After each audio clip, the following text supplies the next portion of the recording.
1, 2, 3, and now the fourth industrial revolution for our giant global world. The global world. So Davos every year, they didn't have one in 2020, but Davos, Switzerland, all of the peeps that are influential. Anybody that kind of drives global industry, some people claim them as globalists or whatever it might be, but this is where they go to spitball. Yeah. Talk about what's next. Yeah, and it's called the World Economic Forum, WEF. Their annual meeting, 2019, Davos, Switzerland, was called the Fourth Industrial Revolution. Yeah. And there were CEOs, policymakers, industry to describe technologies like artificial intelligence, quantum computing, 3D printing, Internet of Things.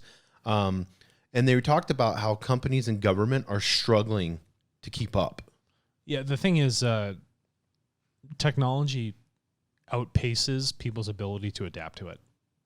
Hands down. And now the way things are designed and how everything can have such interoperability, that the foundation of growth for all of these things is exceeding our ability to just be like, how do I assimilate all this at once? And that leaves us with the concept of Industry 4.0, which we're going to get to in a second, but I think it's important that from a conceptual understanding, we talk about the first industry, primal industry, 2.0, and then 3.0. Yeah, let's get into the first industrial revolution. That started in Britain around 1760, and it was powered by a major invention, the steam engine. The steam engine enabled new manufacturing processes, leading to the creation of factories. Yeah, so you got a piston, and this piston requires pressure to drive this thing up and down. And they're called single, double, or triple expansion steam engines. And as you are feeding coal, right, which is the fossil fuel that releases all the carbon dioxide, that's when we started to see the peak in our right. As that's going in there, it's boiling water. Water has a high availability. Coal had a high availability, and then we have an engine where if we have a piston moving up and down, it can rotate a gear. And so now this sort of mechanical movement, powered essentially by coal and water to generate that steam, is allowing for human labor to decrease. And now we can start to design machines that rely on this energetic process. And that's when manufacturing really started to take off. Yeah, and the second industrial revolution came roughly 1 century later and was characterized by mass production in new industries like steel, oil, and electricity. The light bulb, telephone, internal combustion engines were some of the key inventions in that era. Yeah, so if you look at Industry 1.0, we have steam. We're starting to create gears, apparati, or a certain apparatus. I think that's the word. It naturally transitioned to like, okay, now we've created this thing. How do we make an efficient process? How do we create more? How do we make these machines more efficient? How do we make the people interacting with them have less touch points? How do we assemble more of this material product? Because now we're looking at it like, okay, we can build more, do more. We have electricity. How do we combine these systems together? So we have steam engine, manufacturing gears, ball bearings, and electricity. Okay, and now people are also starting to use, certain types of polycarbonates or like plastics. We have metal, plastic, and then wood, and then you start to see a combination of these things. And whichever one becomes stronger, more resilient, and more cost-effective, that's when we had our natural transition into plastics when it comes to mass manufacturing. And now that has to take an obvious next step. What is then the third step? What is the third part of that evolution? So the invention of the semiconductor, personal computer, and the internet marked the third industrial revolution starting in the 1960s. This is also referred to as the digital revolution. This is the digital revolution. So it started in the 60s. People don't realize that. We have transitioned from an immensely material world into this digital world. And because of the semiconductor, the ability to process and store information on these pieces of silicon is what it is. These crystallized pieces of silicon allows us to then make the transition as like, okay, now we can look back and begin to learn from ourselves. We can now transmit things without having to move them physically. Just think of an obvious thing, the mail system in the early U.S., Pony Express. First is on horses, then trains, then airplanes, then cars. Now we're sending emails. Even though the post office is still around for material things, it's made these transitions as industry has developed over time. And this fourth industrial revolution, we'll get into that. It's different. And here's why they say that it's different. And this is a CNBC article that I'm reading from. What is the fourth industrial revolution? Davos 2019, if anybody wants to get it. The gap between the digital, physical, and biological worlds is shrinking. And technology is changing faster than ever. And they give an example. They were talking about it would took 75 years for 100 million people to get access to the telephone. Yeah. A gaming app, Pokemon Go, it took less than a month for 100 million people. I think it took Pornhub like 48 hours. Yeah, probably. Yeah. No, I'm like legitimately Yeah, serious. exactly. Yeah. So, but what's that akin to? It's akin to access to this electronic technology, is to mass manufacturing of semiconductors. So we're efficient in that process. Now, how can we efficiently give that over to people to decentralize systems that were otherwise centralized and move us into this interconnected digital web of a world that we're all a part of? It's this, if you're a flat earther, this will get you amped up, but it's essentially the flattening of our world in a digital sense, how we're connected. Even though we don't believe in flat earth. Yeah, I don't have to believe in it. I know. I don't want to say if you're a flat earther, people are like, oh. Yeah. No. Screw these guys. No. I'm just saying in a metaphorical sense, flat. And because of all this information being created in the Industry 3.0, the transition into 4.0, the reliance of the growth of 4.0 is strictly going to be based on one thing. And it's fun. We're going to talk about each of these pieces that are in Industry 4.0 that these people in Davos were talking about. And they are all supported fundamentally by data. I thought this was interesting. The European Patent Office found the number of patents filed related to the fourth industrial revolution increased a growth rate of 54% in the past 3 years. Yeah. That's interesting. Also, JP Morgan client investment strategy, David Stubbs, said this. Stubbs. Technology, and specifically digital technology, is so intertwined with many businesses as well as our social and economic lives that trying to separate, and this is a key. This is really good what he said, and I want you to talk about trying to separate tech from non-tech is becoming increasingly redundant. Yeah, it is. There's no such thing as non-tech. Yeah, there's no non-tech. Every business is now a technology business.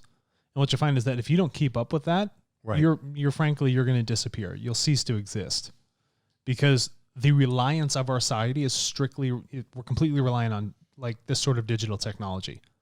Not technology in the hard sense of like, we create hammers and we're in this, steam engine process, but legitimately a lot of our systems that handle risk, utilities, everything is completely on semiconductors. Yeah, and his last name is Krieger. Let me get his first name here. I want to make sure we do this right. Oh, they don't have his first name in here. He served as the U.S. State's Department first ever representative to Silicon Valley from 2016 to 2017. He said technology is often missing from policymakers' toolkits. As a result, he said companies are left filling a void trying to understand how to implement and regulate advancements like AI or whatever it may be. And then he said this, there's an absolute hunger for concrete things companies can do. So companies are like, what do we do? How do we react to this? That's the thing is all this technology is coming out and they have not chosen to adapt with it. I saw this in a lot of manufacturing industry. They're in the Stone Age still. And when this new technology comes out, they're like, first of all, no, we don't want to use it. This is our process. But then once they open up to the idea of it, they're like, wow, there's a lot going on here. Where do we start? Yes. And then you become over inundated because you got too many Netflix films coming in. And it's like, which one do I choose? So when they're looking for something concrete, what they're saying is they need someone to come in and tell them what they should be doing. Because they're specialists in like printing books, or building railroad track. They're not specialists in analyzing technology that works best for them. So they literally need experts to tell them this is the best thing for you. This is the most concrete thing you need to attack in the most efficient manner. Yeah, Jordan Morrow, he's the head of data literacy at analytics firm Click. He said data literacy. Here we go. He said individuals and companies lack skills like interpreting and analyzing data to successfully compete in the fourth industrial revolution. And then this is really cool. Listen to this. He said, not everyone needs to be a data scientist, but everyone needs to be data literate. Yeah, that's correct. That's what we're trying to do with the world. That's why we have this podcast. This is why we educate all the time. Being data literate says, I understand where society is right now and how I sit within society. I know how I am currently interacting with how society is evolving, how industry is evolving. Is that clear? No, that's clear. What I want to get into in the article, though, and I want to kind of steer you a little bit, Alex, if that's fine. Yeah, I don't have any choice in my life. Steer me. No, we're driving on this road, and I kind of want to push it back over. Studies show technologies like artificial intelligence will eliminate some jobs, but what they're saying is it's going to create a demand for new jobs and skills. Yeah. So whenever they say fourth industrial revolution, they're looking at it as, and there, let me define there. A 2018 report by investment firm UBS, huge investment firm, found billionaires have driven almost 80% of the 40 main breakthrough innovations over the past 4 decades. Yeah. So, when we look at that, we have to, I know everybody's worried about, will the truck driver be gone because we have, self-driving trucks. Yeah, there will be a point of that, but we're also realizing this isn't a revolution, another industrial revolution. It's going to create all kinds of new types of jobs. New types of jobs. You can't apply your ideas of old industry and say this is what the future industry will look like. Yes. It's legitimately evolving. Those old jobs, they might disappear, and like you say, it will create something new. You just can't form fit an old job that doesn't work into this new evolved world. It's asking you to evolve with it. The question is, are you going to? And to appease and for people to understand in our comfort and safety that we have, and that we're always so worried about. You take a guy that was working on a railroad, next thing you know, he's in Henry Ford's factory building a car. Yeah. And making more money than he made on the railroad. Oh, and by the way, having better... He's learned new tools. Yes. He's learned new skills. Yes. He's working with these machines. He's repairing the robots. Instead of him doing the labor of manually doing the car, he's just making sure that the robot, if anything, it decreases the amount of work you have to do in there. He's on a 3D printer. You can take more time for yourself now. You can learn more about you. Yes. This forces society to find those new skills. It forces us to be more creative. If you weren't taking the responsibility of creativity, it's time for industry to drive it for you, right? I love that. So let's look at let's get into the 4 industrial revolutions. And they are. We got into water and steam power, Yep. electric power, second revolution. Third revolution was automation, computers, digital. Fourth revolution is cyber-physical systems. CyberPhysical Systems. And drivers of the 4 industrial revolution is this: increase production capacity, flexibility, improve working capital, cash flow management, improve competitive position, acquire new generation technology, increase operational efficiency, provide the basis for competitive pricing. Do you know what bums me out? Not one of those things had any sort of benefit for a human being. Read them again, slow. Increase production capacity, flexibility. Does that help climate stability or educational access? Does that help human rights? Improve working capital, cash flow management. Oh, hold on one second. Oh yeah, does that accrue to global peace? What's the next one? Improve competitive position. Oh, competition. So competition is naturally a separative thing. Okay. Okay. And here's another one: acquire new generation technology. Oh, acquisition. Yeah, acquire. It's mine. Me. Yeah. Yes, got it. Increased operational efficiency. Oh, operational efficiency. So we can acquire things faster.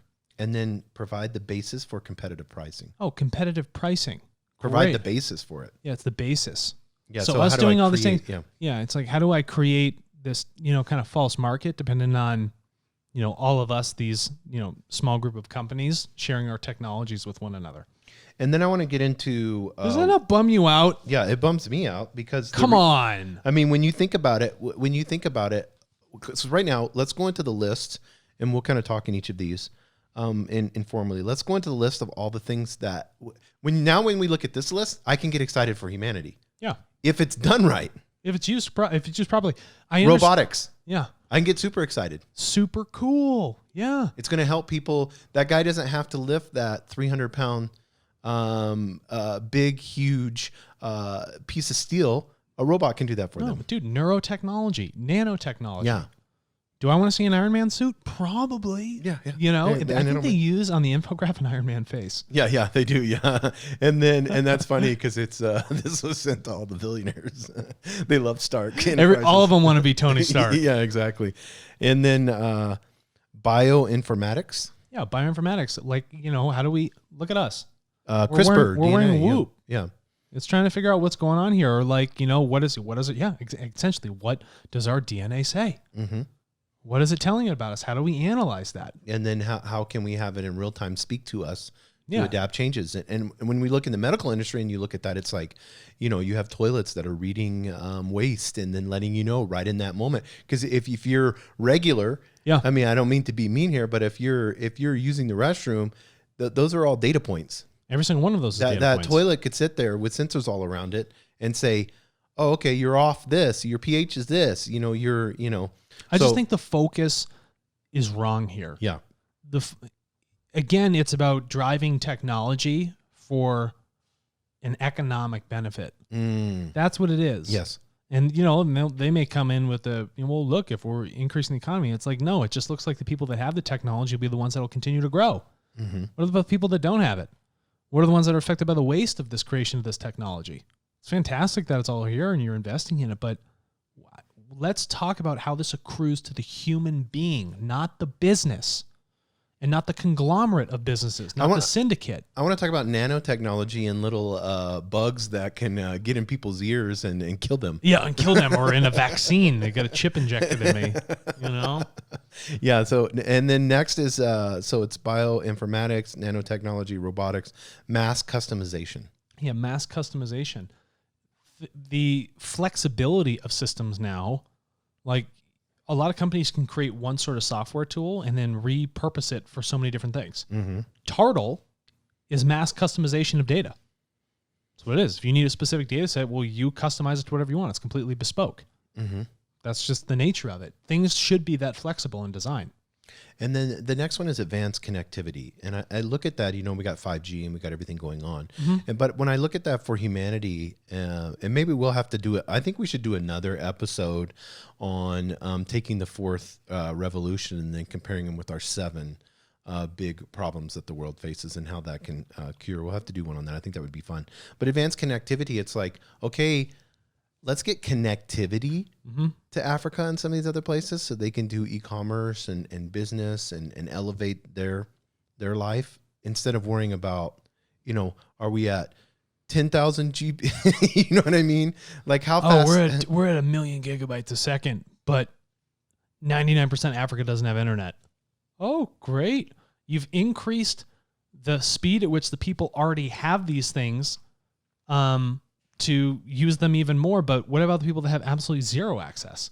Yeah, I mean, they don't need the fastest speed in the world. They're just like, where's the access? Wouldn't it be cool? I mean, if Comcast turned around and said, hey, for every connection that we establish in Europe, United States, or wherever, we're creating a connection in Africa. Yeah, for every 100, people that sign up at Comcast, will bury a fiber line in some village. Yeah, exactly. And be able to give them, I mean, how easy is that? Or educational access. Well, that's why you can just, because that's what the internet is. Shout out to Starlink and Tesla. Yes.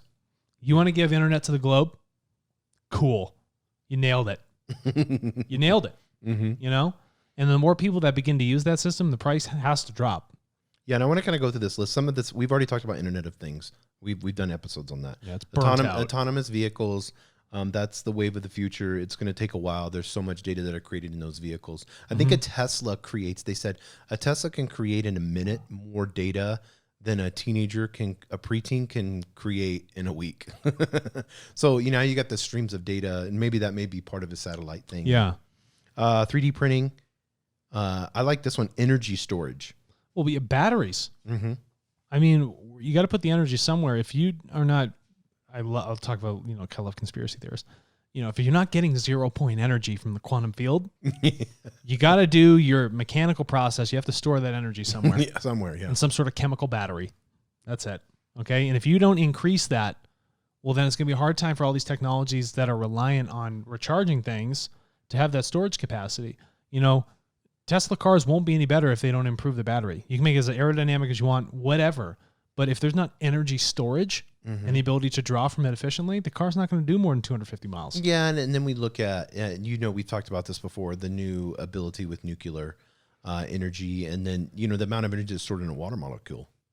I mean, being able to understand that, and then, biologically, could we store energy, If you can think about this, splitting an atom has so much energy in it.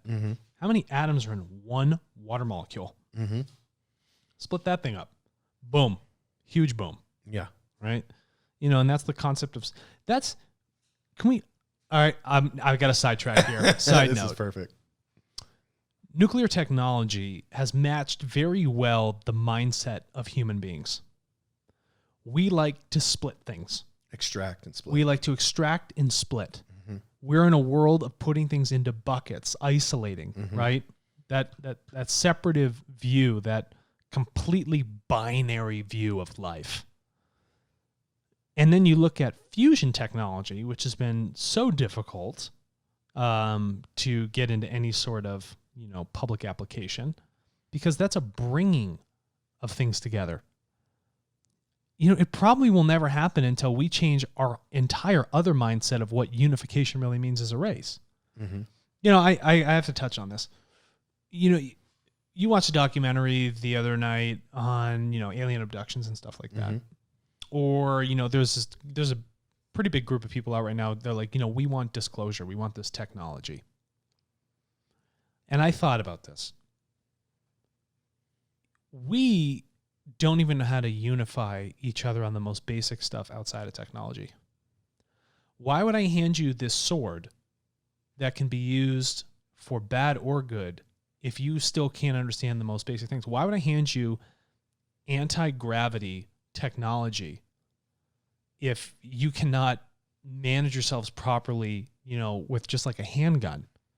I want to give you something that can float around and, essentially so primitive. Yeah. Yeah. Our thought process is so primitive, and we're saying, well, give us the high technology, give us unlimited energy storage. When someone hands you a technology like that, there has to be an evolution of consciousness. Yes. For making sure that is used for the absolute highest good possible. And we do that now. I mean, look at how many. Does that make sense though? Yeah. Look how many treaties and policies we've had just on nuclear weapons. Yeah, we're having such a hard time dealing with a nuclear weapon. Yes. Like, what if someone gives you I don't want to say this, but like a photon laser? It's like shooting. It's essentially light photons, and this thing can cut through whatever it wants. Are you going to use that to elevate the world? Through manufacturing or changing of items, or, are you going to use anti-gravity to make cars work better? Or are you going to do this for, a weaponizing effort? That's the thing. That's why we don't What's the intent? That's why the public does not have their hands on the highest technology, because frankly, we're not ready to use it. Yeah, and whether you believe in aliens or not, that's a side point. That's a side note. But I mean, everybody always says this. Well, why don't they come down to the White House lawn and introduce themselves and say we're here? That is a primitive thought process we have. Well, right there alone, it shows us our monkey brain. Because why would they go to the White House? Yeah, in the whole world. They think that's where the power sits? Yeah, is that the White House? Yeah. What a joke. Yeah, but I mean, whenever they're looking, so if you had a higher conscious, obviously, if they got here, they'd have to if they were able to have tech, you got to think about this. If they can do interstellar travel, do you think they're really worried about going to war with you? And then also think about this. If they've got to that level of interstellar travel and that much technology, and they're so far higher than we are. Yeah. And they didn't blow themselves up in that process. Correct. Their level of consciousness has to be at a level. Yeah. Last time we made a nuke, pretty sure we were just nuking ourselves. I mean, how many tech comes? Oh, fantastic. We made this wonderful thing, this machine. Let's test it on each other. So, and why would they have any desire to come here in the first place? I mean, there's just, to them, it's a bunch of archaic monkeys trying to figure it out. I guess at that point, when you're so constantly developed, it's about learning. It's about, now we've unified on our planet. How do we unify with everyone else? Mm-hmm. Okay. Cool with that. Anything like that is like very non-threatening.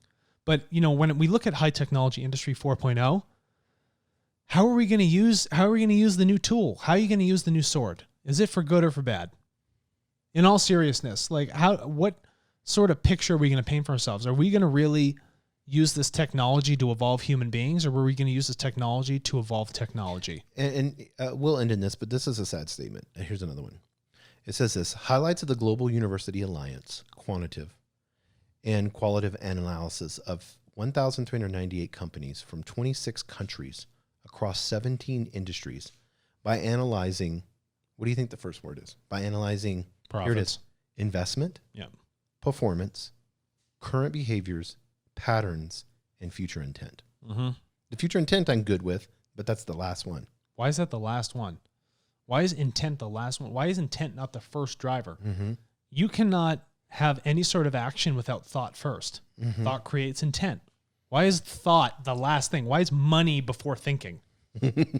That's been our problem. Why is money before thinking? Money thinking. What is that?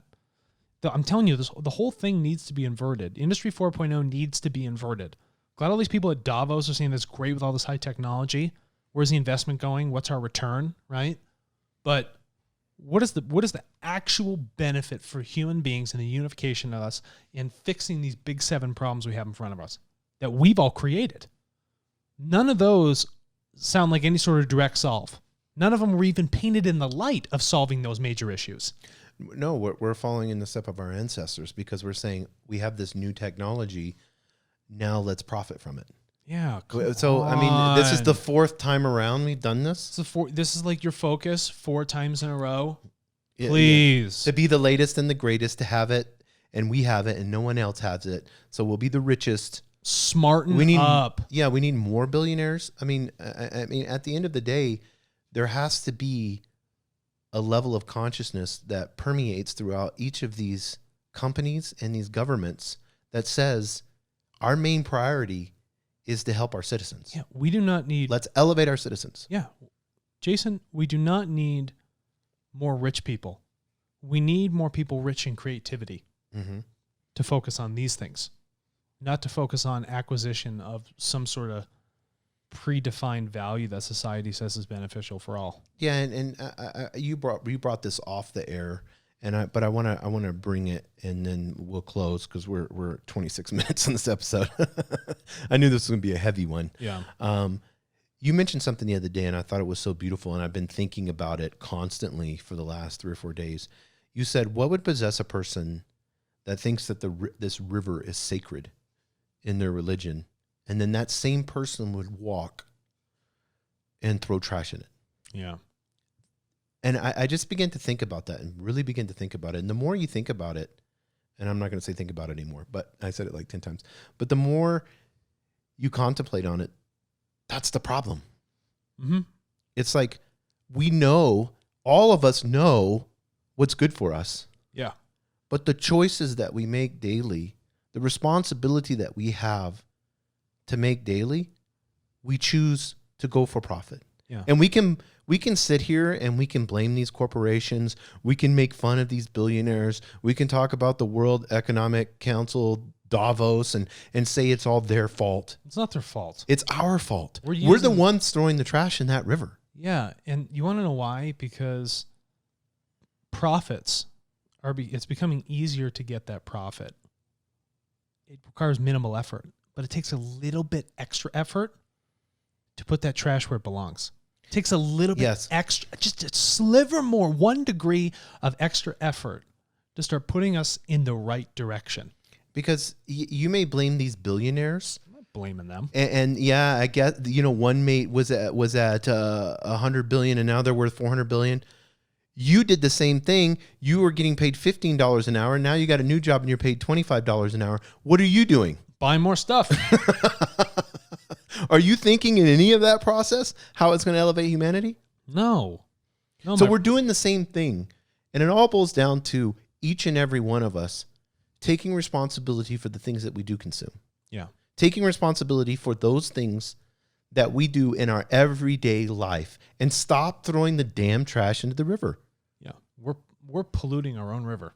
And there is a way that each and every one of us, if this world got together and unified, there's a way that we can unify over something that is non-political, it's non-dogmatic, and you've talked about this 1,000 times, and it's something that you've created.